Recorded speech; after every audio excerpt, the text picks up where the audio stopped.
If your sex life has basically like disappeared since you had a baby, I need you to hear this. Most couples think that the problem is that one person wants sex, the other doesn't. But a certified sex therapist with 15 years in this just told me the real issue is almost never about sex at all. It's about one partner who is so touched out, so overloaded, hormones out of control that her body has nothing left to give. And the other partner is probably taking it personally. So today we are getting into exactly what is actually going on and 3 ways you can start reconnecting today, even if nothing else changes. Welcome back to the Birth Experience Podcast. I am so glad that you're here for this one because this was a heavy conversation. I actually recorded this a couple months ago and the audio was off. So I am so excited to have back today's guest, Dr. Rebecca Howard Eudy. She is a certified sex therapist, a couples therapist, which means she has this very specific and very rare combination of clinical training in both relationship science and human sexuality. She has a PhD in clinical sexology. Did I say that right? I think so. She is certified in emotionally focused couples therapy, and she's done this for 15 years. She also has a book called Parents in Love, A Guide to Great Sex After Kids, which you need to go immediately. We'll put a link in the show notes. I am so excited. So let's get started. Good morning, Dr. Rebecca. I'm just laughing. For those of you guys listening, Rebecca and I already recorded in like April, right? Was it? We know each other so well. March. Yeah. And it was such a good episode, but my audio was messed up. So we're re-recording and I'm hoping that we can pick up where we left off, which we had such a great conversation. So I've already introduced you to my audience, but I'd love you just to give a little backstory and then let's just dive in. Yeah, absolutely. Yes. So I am a couples therapist and a sex therapist. I am certified in emotionally focused therapy and also in sex therapy. And so most of the people, I'm in private practice, so I only see couples. Most of the people who come to me have both emotional and sexual disconnection, but not always. Some have one or the other. And I'm also a mom myself. I've been married for, I don't even know how long. Over a decade. It's like I'd have to go back and do some math, which is not my strong suit. And I have 2 kids who are 10 and 11. So, this is the stuff of both my life and my work. I love it so much. And I want to hop right into, let's talk about after baby and how those dynamics change, because I do believe it is emotional, which can lead to the sexual disconnection. The sexual can lead to the emotional, like it's a vicious cycle. So let's like hop right into talking about like intimacy after baby and how these couples can reconnect. Because I think hopefully, I mean, maybe one doesn't really care if they reconnect or not, but also knows it's important or what have you. Yeah. So I think that it's common that couples have different ways that they prefer to reconnect. So I think that most of the couples that I see really do want to reconnect. Some may feel really stuck in either the emotional or the sexual realm. So for instance, you may have someone who has just like no desire, really low desire. It's super common after a baby's born. People talk about being touched out. It's also really common in perimenopause, lots of hormones that really influence desire in both of those time periods. Yeah. And then the mental load is also really heavy. So a lot of folks who are going through perimenopause also have, school-aged children, and same after baby's born, it's a huge change in the family where the mental load for that primary parent, who is often the female member if of a heterosexual couple, really heavy. That also really shuts down desire. But even those folks who are not feeling desire to be sexual with their partner do want connection. Often they want more access to their partner. They want their partner to be more emotionally available. They want help. So that's all connection, feeling connected with, feeling like you have someone who's on your team, who has your back.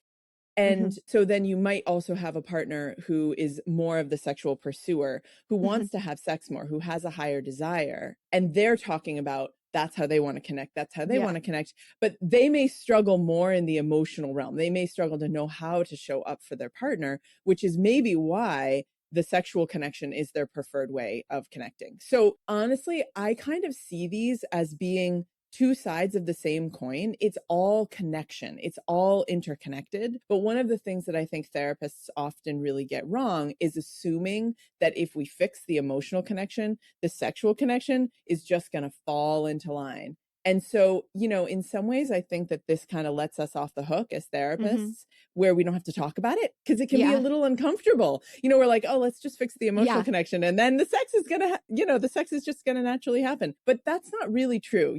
We really do need to focus on both of these Mhm. areas. I find that so interesting because you're right. Like, I feel like everybody dives into this one area, but at the same time, I think even in our brains as women or as couples, we see it as two different Hmm. separate things or problems. Like, so everything you're saying is so resonating to me. I am definitely in the throes of perimenopause, but since my son and daughter-in-law edit the podcast, we won't go deep diving into that.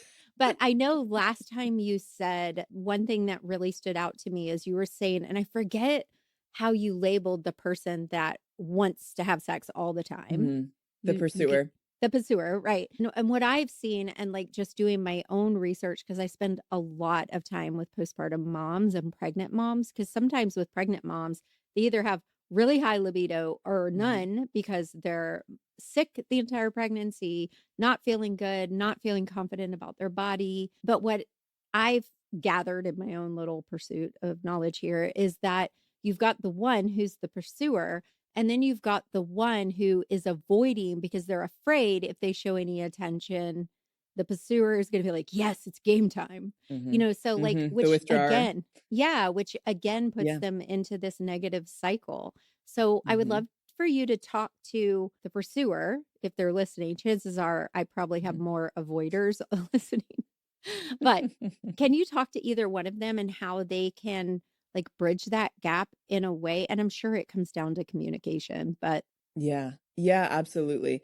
So the thing that's really important for the pursuers out there to understand is that nobody is entitled to anything from anybody else, especially not sex. So mhm, nobody's entitled to anybody's body. In a monogamous relationship, if you're not getting the sexual connection that you want, people often feel really stuck, really frustrated, and that's completely understandable. mhm, But when that is the leading, like you owe me sex, mhm. whether it's explicit or not so explicit, which Yeah.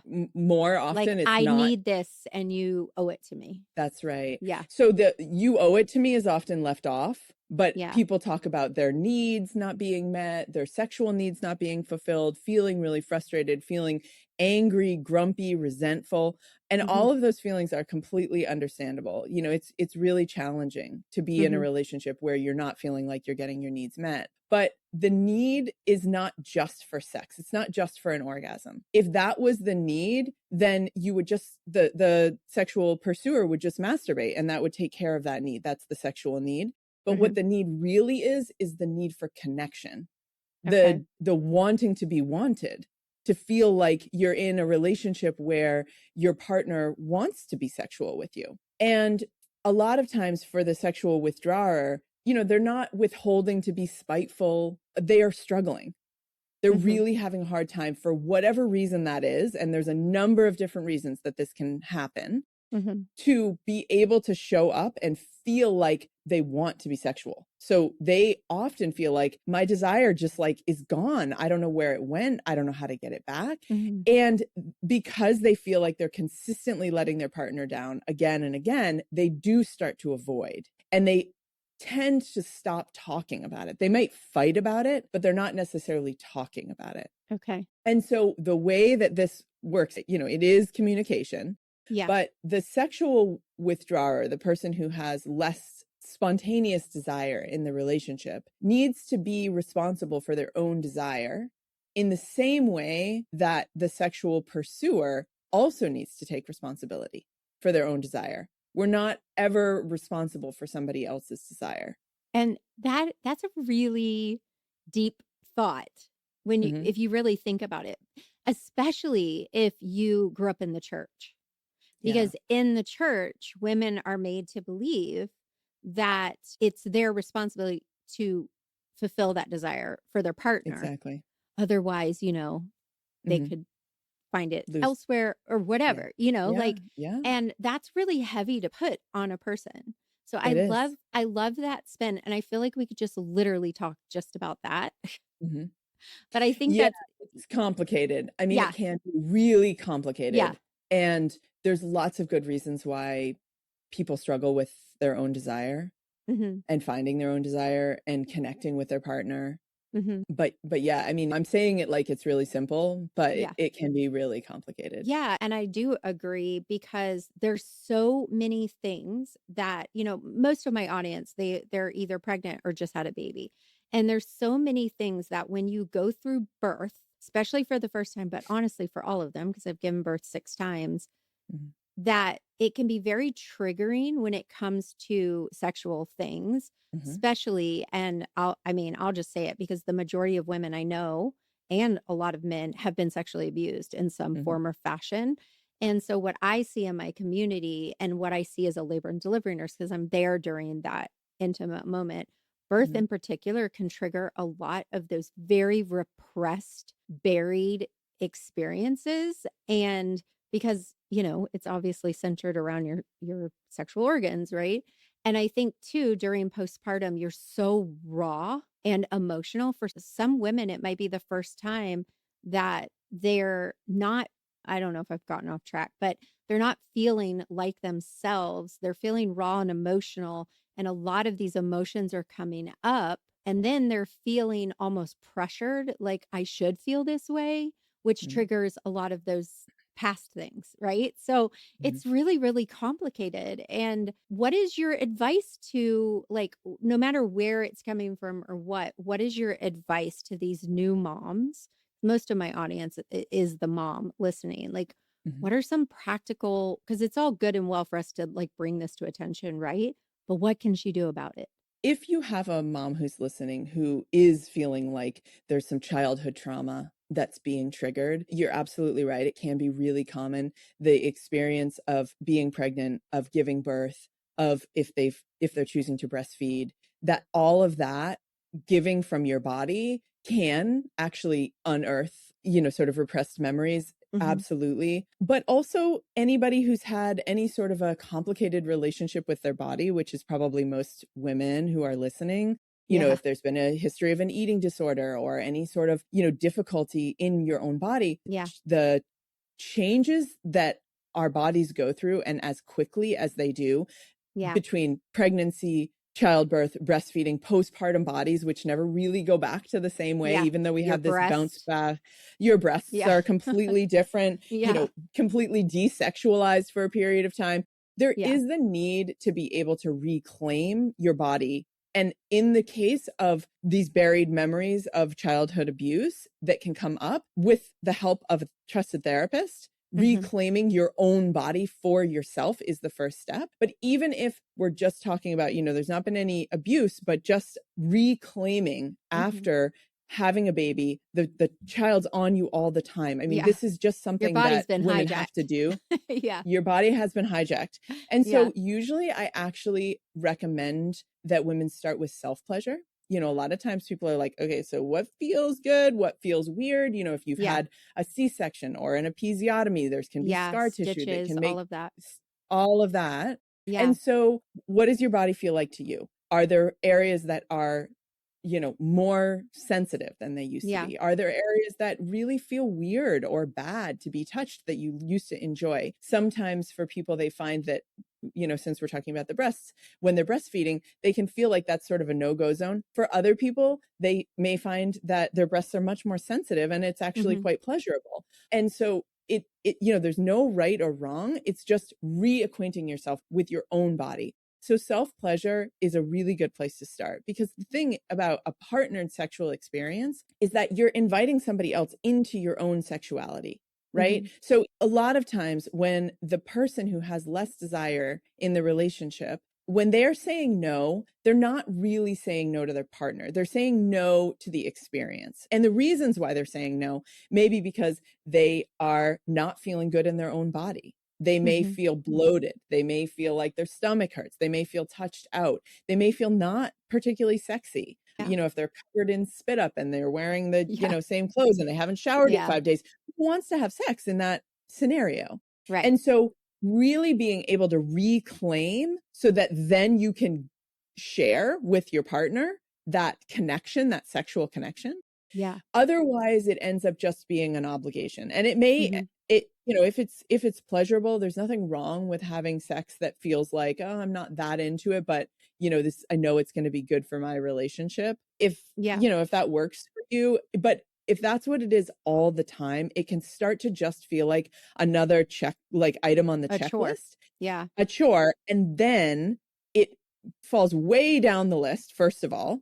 Mhm. You start to resent your partner because they're an adult who shouldn't Yeah. necessarily be on your list. You want their help, not to Yeah. have to, take care of something else for them. But it also can start to sort of squash that desire. And a lot of times what ends up happening is you say, people have this like clock in their head. Okay, Mhm. well, we got to have sex once a week or maybe once every other week, or else my partner's going to get really grumpy. Yeah. And so then they do it once a week or, every 2 weeks or something like that. And then it kind of resets the clock and they're like, okay, I don't have to worry about that again for a little while. So if that's the situation that people are in, honestly, it's so common. It's so normal. Mhm. And, but if it goes on long term, then it's not going to be something that people are looking forward to or they're craving. It starts to set up this sort of obligation, which long term is not good for desire. Which your partner, I would assume, Can can feel. sense that Oh, as well. absolutely. But I wanna kind It's of back so up a little unsatisfying.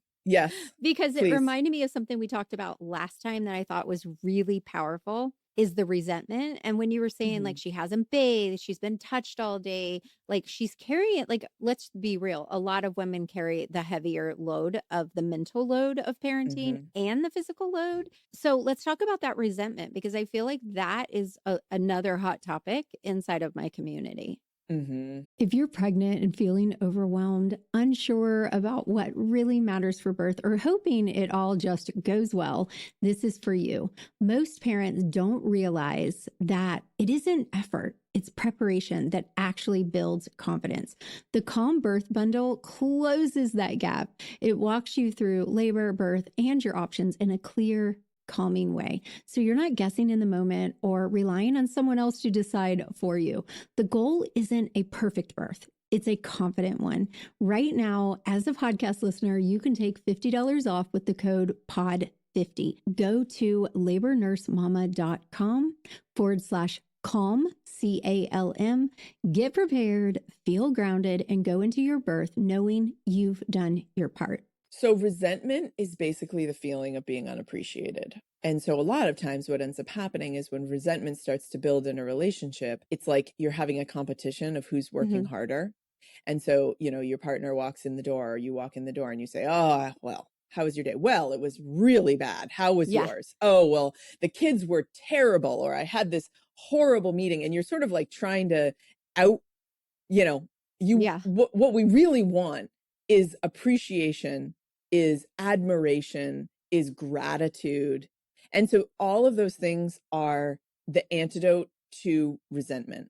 And what ends up happening is when we feel unappreciated over the long term, then that starts to build up. And it may be unsaid or it may be said, but not resolved, Okay. where we don't feel like we've got somebody who really appreciates us and sees us. And so then over time, the resentment, I mean, it is very corrosive to a relationship. It's also very normal. I almost don't know any relationships that don't have some resentment in Yeah. them. Some Like, level of it. so Yeah. yeah, I mean, like nobody panic if you have resentment in your relationship. It Okay. makes you completely normal and human, but it is corrosive over the Yeah. long term when you Well, have that. Well, don't you think a lot of times it's also she does want the validation and all of that, but she also wants some practical help here. Like, take Mhm. the baby and let me go in the bathroom, take a shower, and scroll Instagram or whatever the hell I want to do.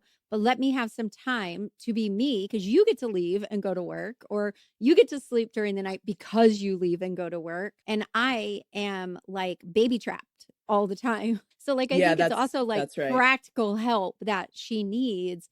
And what I remember when my kids were young, that it almost felt like he was doing me a favor Mm, instead of he's parenting, correct. and Yeah. it just felt very uneven, Yeah. which Yeah. caused a lot of resentment. Right. So there's this thing where, the primary parent is sort of, the mental load is all encompassing. Mhm. Oh, is there anything, and the partner trying to be helpful will say things like, is there anything else I can do for you? And it's Yeah. like, no, no, no, no, no, no, no, no, no. Already we're getting it wrong, Yeah. because when we walk in the door, like, when does the primary parent's job end?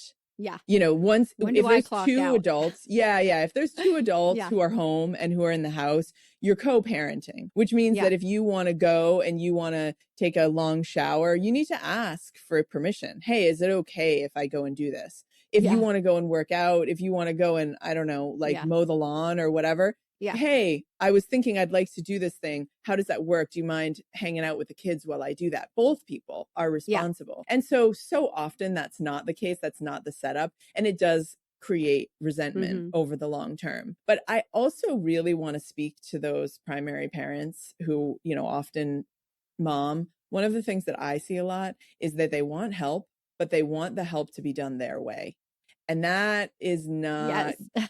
realistic. I mean, No. I get it. I Yeah. want that too. And it feels so good when we can get that. Yeah. But, I'll give you an example. So my husband, I was, when my kids were really young, I was home with them full time Mhm.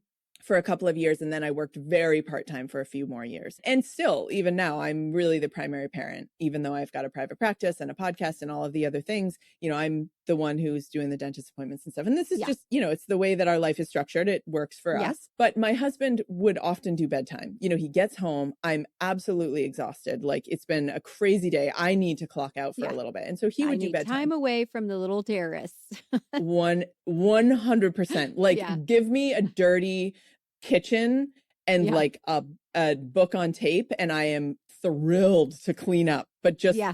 I don't want to do bedtime, bath time, all of the things. Yeah. So my husband was he's like, okay, very practical. He wants to streamline the bedtime routine. And so what he wants to do is this is like, our kids are really young. They're like maybe Yeah. like a year and 2 that my kids are close together. Yeah. He wants to get rid of pajamas, which I object to on a number of levels. First of all, they look adorable in their little pajamas. Yeah. I'm Second so of all, blown away right like, now. people Yeah. wear pajamas. Like, this is what people It do. signals We put on bedtime, pajamas. sir. I know. But honestly, Trish, I was like, okay, he wants to bathe them, and then he wants to put them in their clothes for the next morning, because he's also there in the morning. A lot of times he's getting them up. And I was like, had to I zip can't my do lips, sit on this. my hands, have a strong talking to with myself, and was like, Yeah. okay, I want him to do bedtime. And he does not want to deal with pajamas. He would like to have them in clean clothes. They're going to sleep in their Yeah. clothes. This is really hard What for if me. their clothes are like jeans or something that are uncomfortable? No, please. My kids, Okay. all their clothes are athletic wear. Like, Okay. you couldn't. That makes me feel a lot better. You could not get them into a pair of jeans. Yeah. I mean, Okay. the difference between the pajamas that they're wearing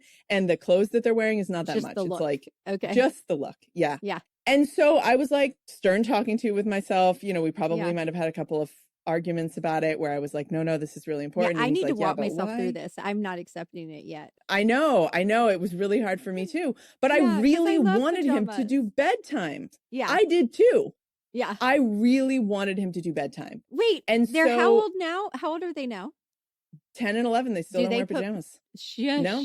Okay, I have to interject here because when you first started talking, I wanted to share with you that years ago I did an episode, and then she came into the community and did a training, and it was called How to Accept Imperfect Help. Mm-hmm. And it was such a life-changing expert workshop for my community, for myself. But I apparently need a lot more work because I'm having a hard time with this. I did too. But my to be honest. husband would absolutely see the point because he thinks Mhm. that way too. Like Mhm. he's the one that's reading like these in-depth, like complicated books, and I'm reading like fairy smut. So this would be right along with him because it's very practical. Very practical. And, I put my foot, I was like, we are not going to wear the same clothes. There Yeah. needs to be a change of clothes. Yeah. You can't wear the same clothes to school. We're not going to wear the dirty, sweaty clothes to bed that you wore all day. There needs to be a shower in between. So that, we had some But they can negotiation. wear what they're wearing to school. Yeah. Okay, They so sure can. interesting. I'm not sure. I'm going to take some time to process I this know. one. Well, you know what? I bet as I'm sharing this story now, I'm like, oh shit, everybody's going to be judging me. They're like, I think this is Rebecca's great. kids are going to school in their The slept in truth clothes. comes out. But The at truth least your comes out. kids aren't middle school because they'd probably be really mad that you Oh, shared they this. are. I have a middle schooler Okay, now. we're not going to Well, share this with their he's children. going then. to middle school. Yeah. Yeah, I know, right? No, But mine's this has about been to go going on into now sixth for grade too. years. Yeah, sixth grade. It's a big deal. We're like, anyway. But he would have no problem with this. It's me that has a problem with it. But this is my point being, the kids now are fully on board. I'm completely outnumbered. I have 2 boys, even the dog's a boy. Like I'm totally outnumbered. But I really wanted the help is the thing. Yeah. That was the whole point of why we're talking about this. That was the whole point. Yeah. And so, there were times that I was like, the kids they're 19 months apart. It was crazy. Yeah. Like there were times that they're both crying. I'm crying. We all sit down on the floor and cry. And I'm like, I need to go to a However yoga comes, class. Give me the help. Yeah, exactly. And my husband it. early on was like, I don't know, what if they cry? And I'm like, you think they don't cry with me? Yeah. I'm like, you can cry too. That's fine. But here's a bottle and I'll be back in an hour and a half. Don't call me. Like, what if they cry? What do I do if they cry? Do it. That's right. Yeah. And so the thing is that we have to be flexible about what kind of help we can accept. It will be imperfect. And it's okay for every parent to figure out the way that works for them. And my husband really felt like the way that worked for him was to supervise bath time. He did a wonderful job. He just didn't want to deal with pajamas. And so as his partner, I need to be respectful of him wanting to do it his way within reason. And then I got the help. And you tested me to see where I was on this, where I truly was on this. And if you're listening, I feel you. And it took her a minute. But the point is, what was really good about that workshop is she said that if you're constantly critical or not taking that help, then you're training them to not to be confident. And they're not going to offer the help because they know that they can't do it right. Is basically what she said. So I love that. I'm very interested to know if your husband wore pajamas when he was growing up or not. But honestly, I have no idea. Okay, but interesting. He wears pajamas now. I mean, he wears like athletic shorts. He changes into pajamas every night for bed. Yeah. So weird. Yeah. But maybe he was going through a postpartum thing and then it just became your family's thing. But I honestly think that that's a lot of what it was. He was so overwhelmed. We were both so overwhelmed. Simplify. Yeah. Let's simplify. And that okay. Yeah, I get it. I mean, you've got healthy children that are happy and that's really what matters. And that's what I tell my students as well is that if he puts the diaper on backwards, so what? He'll learn the lesson. Like let him learn the lesson so he becomes a confident parent as well. Okay, so I want to kind of wrap this up. I know last time we talked, you gave some practical connection tips, I believe, like some steps. So like give us like 3 things these couples can do right now to start moving towards a closer, whether it's sex, whether it's emotion, whatever, but a closer connection. Yeah. Okay. So number 1, I want couples to focus on the micro moments of connection. So a micro moment of connection is like 10 seconds or less. It can be the touch across the back or like when you're walking by someone in the kitchen. It can be a lock, putting down your phone, letting the kids scream, saying, hi, I'm so glad you're home. Like really actually tuning into each other. Yeah. It can be a moment where you share a little inside joke. It can be a hug where there's like a deep breath. Yeah. In the hug, a kiss, anything where you feel connected. So it's going to be different for each couple. It should feel authentic to you. It should feel like this moment where you're connecting, and often it's connecting in the whirlwind. Yeah. So that's the first thing, those micro moments, saying thank you. It can even be a text message. That's a micro moment of connection. Thank you so much. I really appreciate your help today. I know you're working really hard. I love what you're doing for our family. Whatever it is, it's based in appreciation. It's based in warmth. So those micro moments. See you. I Yeah. see you. That's what it should Yeah. be. I see you. And not just, I see you, you're my partner.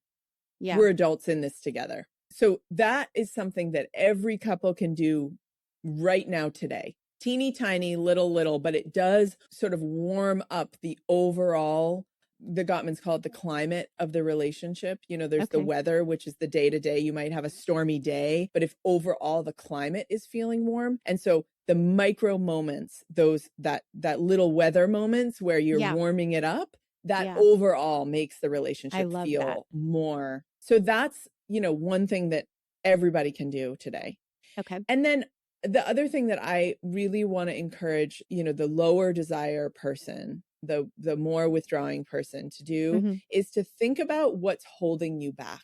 So often people talk about how their desire changed when they have kids. So what's holding you back? Is Okay. it being really touched out? Is it being overwhelmed? Is it feeling unappreciated by your partner? What is it that's holding you back? And Okay. once you can figure out what it is that's holding you back, then it's easier to communicate what could be different. And I really encourage people to put this into positive language. I really, so an example of what that might look like is, I really want to connect with you.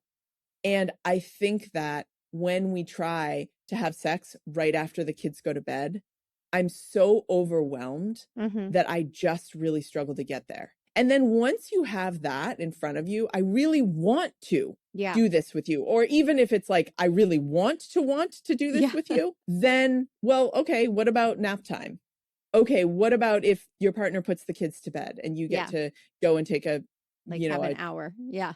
yeah, exactly. And so Let me get back to me. Yeah. that is 100% exactly it, because caregiving is not sexy. And so in order to Yeah. get back to desire, we have to Yeah. have a stop in the middle where we get back to me. Mm-hmm. And so that's really what I think that a lot of new moms can focus on, is actually that self-care. Yeah. And so that sort of leads me to my third thing, is that self-care is absolutely essential. Self-care is sleeping. Self-care is showering. Self-care is moving your body. Mm-hmm. And so actually really find a way to do it. Yeah. It might be during nap time. It might be, doing a baby share with a friend where you Yeah. take their kids and then they take yours. If there's family, if there's resources to hire a sitter, do it, because those moments of reconnection with yourself make you a better parent. They make you a better Mm-hmm. partner. They just, and in those early days, it's like 10 minutes here and there. It doesn't have to be a lot. It's Yeah. not realistic that we get